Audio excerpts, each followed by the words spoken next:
All my life, I have wanted to know why people fight and really understand what is going on inside our minds. I found the story when I read a book that was called The 100 Strangest Science Experiments of All Time.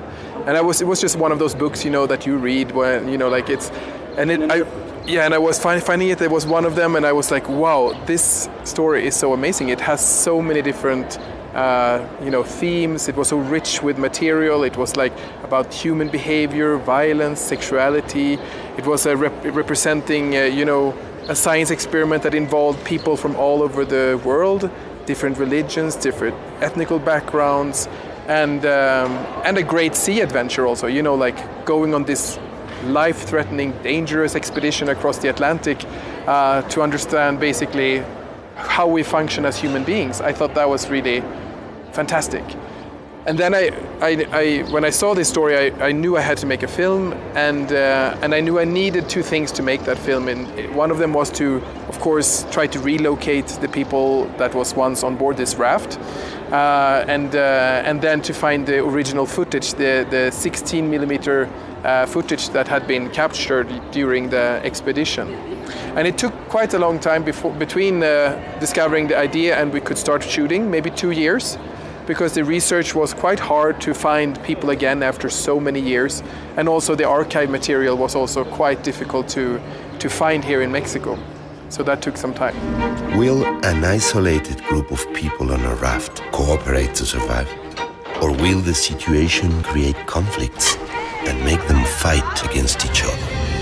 It was actually all the people who are in the film, seven out of 11 people were still alive, so they were able to come to the studio.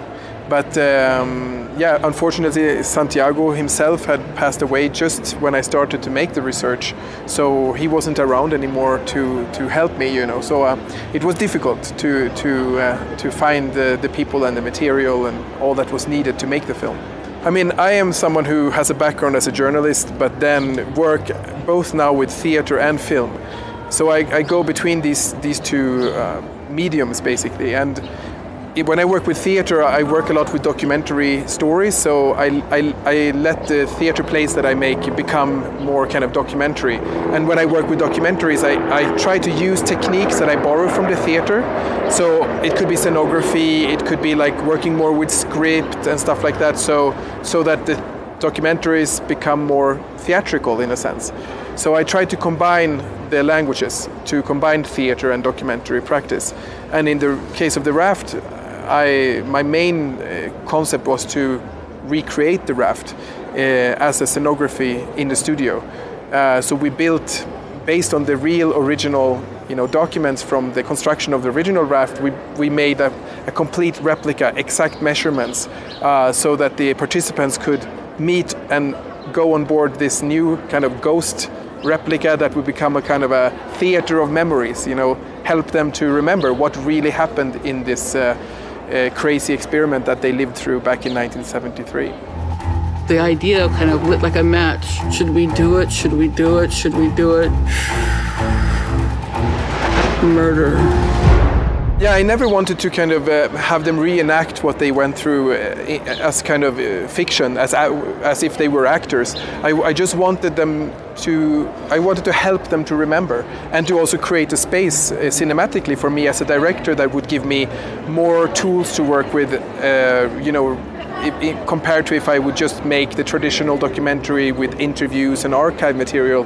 Here I had like a whole setting where we could play with camera angles and light and costume, and there was much more richness, like in terms of what you can do as a filmmaker and what you can add for the documentary experience.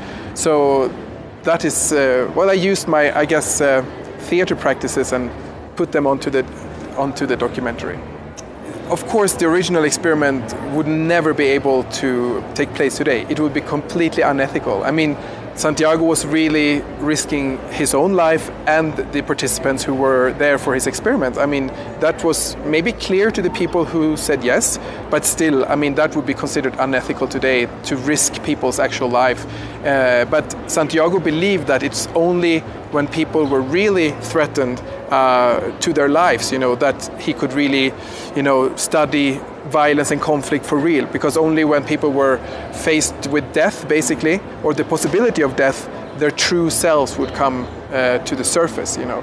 So he was playing with this danger, and that was an essential part of his experiment. But of course, I mean, today it would be impossible to do that. No, I mean, Santiago's, he wanted feminism to be addressed in his experiment, because feminism was big and growing in the early 70s, of course, all over the world, but also in Mexico.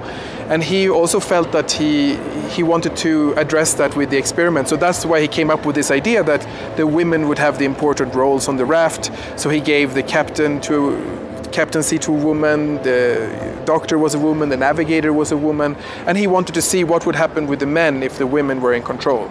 But then, ironically, he was really the only man on board that couldn't handle that, and he felt threatened as a man, and he started to, you know, take over control himself and couldn't deal with the women being in power.